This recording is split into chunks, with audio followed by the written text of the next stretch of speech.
Recently, Mr. Beast released another one of his larger projects where he sponsored a cure for blindness for 1,000 people. People in the video are happy. Mr. Beast is happy. On the surface, everything is great, even amazing. But when you watch the video, something feels odd. These bright colors, screaming, oversimplified and overly emotional reactions of the host and patients alike all unfold over a backdrop of a tragedy. A tragedy of millions of Americans and people worldwide not being able to afford what is relatively accessible surgery. And Mr. Beast faced some criticism from his fellow Twitterbirds. Some would argue that he is some form of a billion clown misshaped as a human. Others would simply point out that the video would be better if Mr. Beast would highlight the origin of such disadvantage of why people can't afford to get care in the first place. Others would say that the show doesn't matter, that the ends justify the means, and that in the end it is a good act of millionaire curing blindness for people. And yet, despite an arguably good act of curing people, the discomfort persists through the video. And about 2 years ago, Mid-Kenya tried to capture this feeling and discomfort in their Work Save a Life challenge. Now, you have to search these 100 coolers filled with human hearts to find the Tesla key. This is an exaggerated version of the same uncomfortable feeling that you get from watching Mr. Beast's blindness video. So what exactly is the origin of this discomfort? And there are a couple issues that we can go in. We can talk about Mr. Beast not talking about accessibility of healthcare in his video. Or we can talk about his poor response to criticism. Or even deeper, we can talk about how we don't create an accessible world for disabled people. Or how we disvalue disabled people simply because their limited ability to participate in labor. But today I will concentrate on exploring this feeling of discomfort. Discomfort that you can find in Mr. Beast's video about blindness, but also his other philanthropy videos, and also in orchestra-owned versions of Mr. Beast that persist through YouTube, whose content is often way more unethical than Mr. Beast himself. Which means that today I will be looking at ideas and history surrounding entertainment and disability, and we're gonna start today's show at the circus.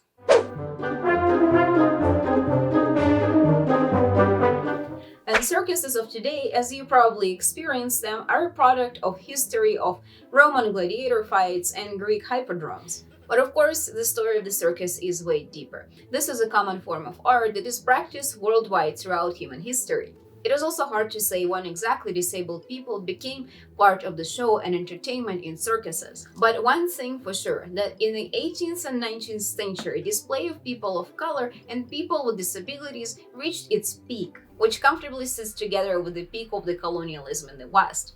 This is the time when the history would see people of color and people of different non-Western nationalities displayed in anthropological museums and in shows, but also unusual looking people, people with tattoos, for example, and also disabled people would be displayed in shows and museums too. The exhibition of so-called specimens and rarities did not end with the end of their life. To this day, parts of bodies of disabled people are stored in jars and presented to the wider public in museums, once again to fuel the feeling of uncertainty, disgust, discomfort, and curiosity of the public. Display of people with disabilities generally included two types of the shows, one being circus sideshows. Circus sideshows continue to this day, and they usually include all sorts of tricksters and dancers and little presentation pieces. But at the time, circus shows would also include people with disabilities, people that looked abnormally or weird,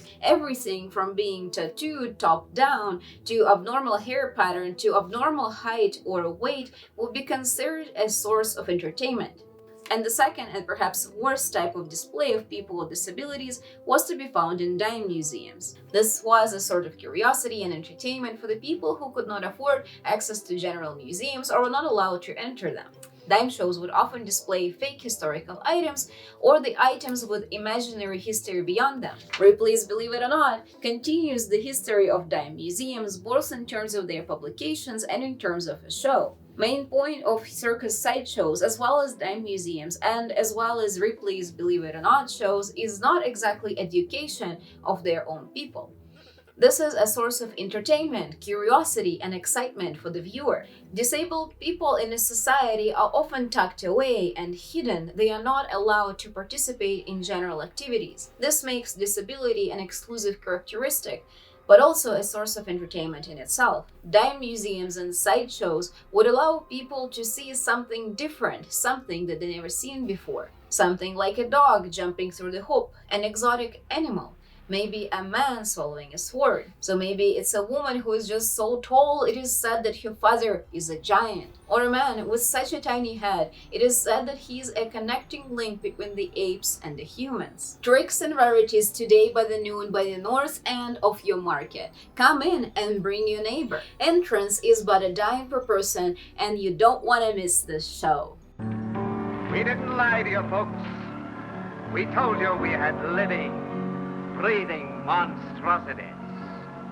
You laughed at them, shuddered at them, and yet, but for the accident of birth, you might be even as they are.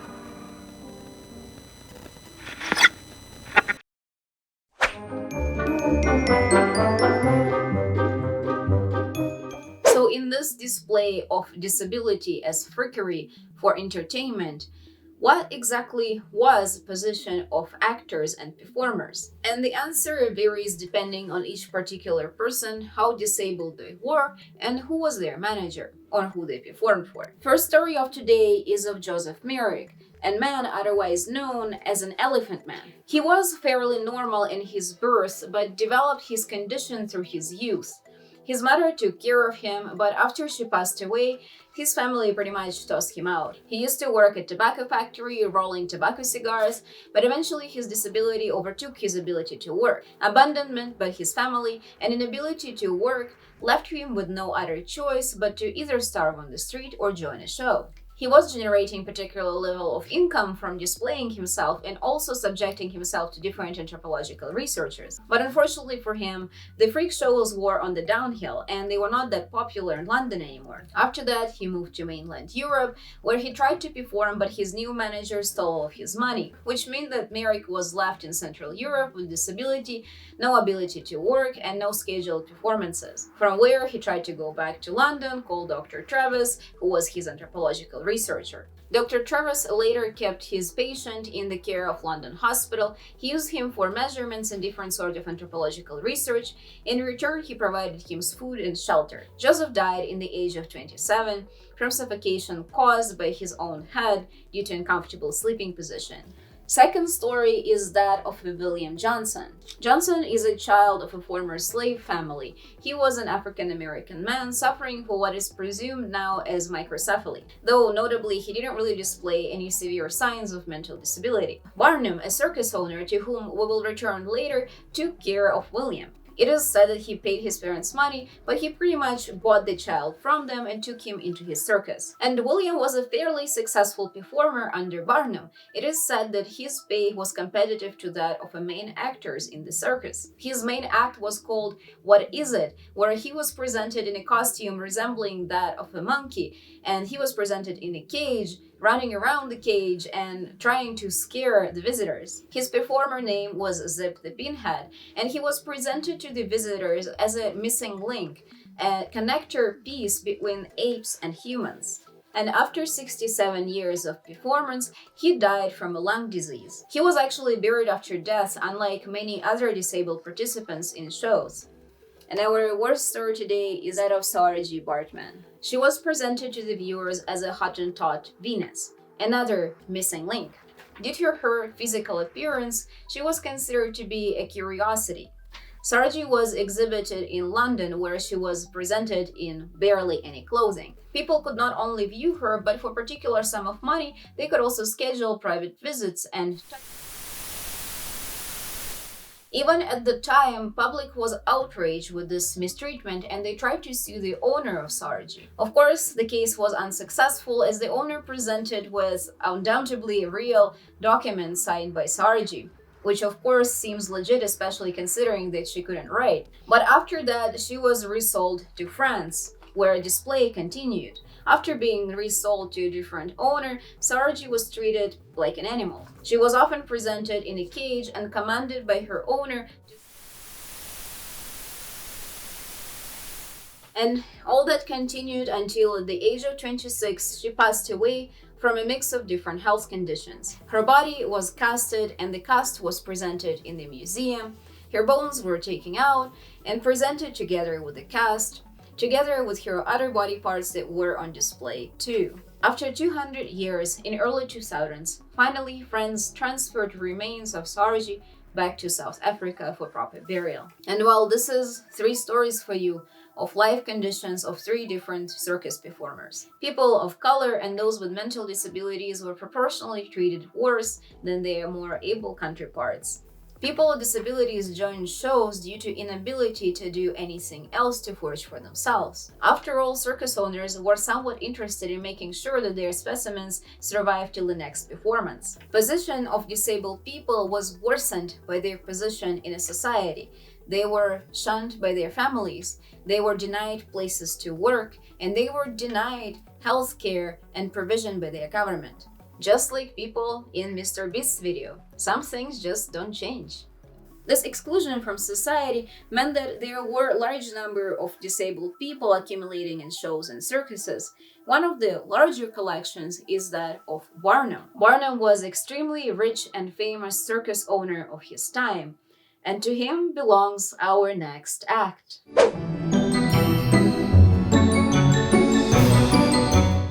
Barnum was one of the biggest collector of human curiosities. And of course, not just that, he was a ringmaster and he was an owner of one of the most famous circuses of his time. In his collection, you can find people short and tall, those overweight or extremely underweight, men with tattoos, women with beards, of course, people with various sorts of disabilities. What Is It by Zip the Pinhead, of which we talked slightly earlier, was an act that was in Barnum's circus. Among being the most famous circus master, he was also known for actually paying his actors. That included those with disabilities. Barnum often presented his curiosities, or specimens as he called, with fake backstories. He would openly lie about the origins of his people, and there is a record of his letters where he tried to explain himself, where he said that he doesn't actually believe in faking stories or doxing public. As he said, I don't believe in duping the public, but I believe in attracting them and then entertaining them. And 150 years later, this quote still rings very true to today's entertainment. Just as Mr. Beast doesn't like to dupe his public, but he likes to attract them and then entertain them. Barnum's shows displaying disabled people were never about education, they were always about entertainment. And this is the weird part of Mr. Beast's video criticism, where we see people who are complaining that Mr. Beast doesn't highlight the origins of disadvantage of the people who he cures. But Mr. Beast's content was never about education. It was always about entertainment. It was always to attract the public and then to please them. That helicopter is carrying a military squad, and it's gonna land right over there. But nonetheless, the paradox of this approach remains that feeling of discomfort of display and show of disabled people is sitting in this video like an elephant in a room.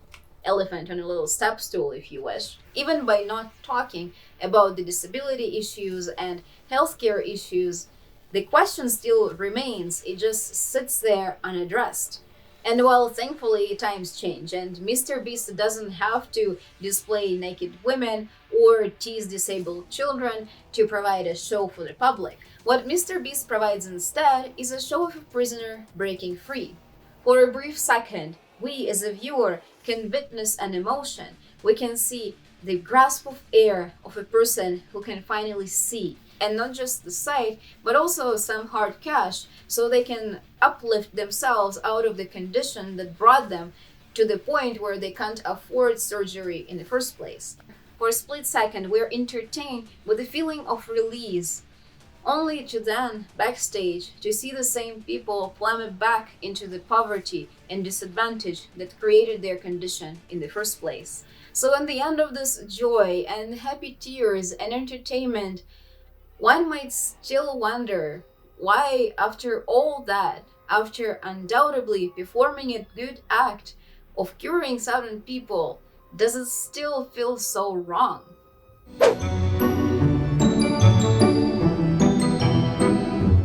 And even in today's world, people with disabilities are still tucked away. Governments and society as a whole try to make sure that disabled people are not visible, that they are tucked away in their homes, in institutions, or in their graves. And just as in old days, this exclusion means that disability as a source of entertainment in itself. Edmund Husserl was a father of a philosophical concept of other. He tried to describe alienation that makes us feel that some people simply do not belong, not just in a society, but in humanity, in notion of people. Other is a person who is not permitted to be themselves, a person who is not permitted to have selfhood or sense of self.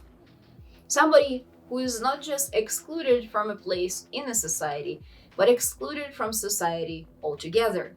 Other is an item, an object that exists outside of the hierarchy. And hopefully you noticed in this video that disabled people coexist very closely on this display as an entertainment with people of color. This is not a card trick. This is because people of color are also subject to the same otherness. Emmanuel Levinas just last century published his work on exteriority. Levinas adopted philosophical concept of other into ethics of healthcare. Levinas tried to describe the otherness as wakefulness, as ecstasy. Otherness of people cannot be contained, grasped, or understood. He claimed that otherness is not just a state of mind or state of a society. Otherness is a condition that the person has in the society due to who they are. Other also remains an other in their life, but also in their death. Other remains an other when they are performing on the stage, but also when they are tucked away into a photograph or after their death, when they are taken apart, casted, and put in a museum to display their otherness even after their death. Isolation of disabled people gives them otherness, but in return, they also can use otherness as a source of entertainment and sale to the crowd. Otherness is something that disabled people can sell when they can't participate in labor. In a way, they are trading their disadvantage for the entertainment of a crowd. It's not just the emotion, the relief, popping text, smiles, and colorful backgrounds that make Mr. Beast's video so entertaining. It is the otherness of participants. It is the entertaining display of otherness, of people who have no other opportunity to lift themselves out of this otherness other than signing a waiver for the 21st century freak show. We can see otherness of a people who were dismissed by society, who can't provide for their families and for their own health care due to their otherness, due to who they are, due to their disability. And just in this split second, with the help of $1 million, Mr. Beast is helping them to get rid of their otherness, to set them free, to let them inhale the air of selfhood. And so, after all, is it good that Mr. Beast provided healthcare for this certain people? And the answer is, for this certain people that had no other opportunity to get rid of their otherness but just to participate in Mr. Beast's show, yes, it is certainly good. Mr. Beast is merely using a dysfunction of a society as an opportunity to show and entertain, as an opportunity to make money. Mr. Beast is a Barnum of our time. He doesn't dupe the public, but he believes at attracting them and entertaining them. And for every one other treated in his video, there is still millions of others that are just as much dismissed in a society and do not have ability to provide anything for themselves, not in terms of labor, not in terms of healthcare, not in terms of place in selfhood and in society. Others that are still awaiting for their moment to participate in a 21st century freak show. The greatest show on earth! In this video, we're curing 1,000 people's blindness. It's gonna be crazy.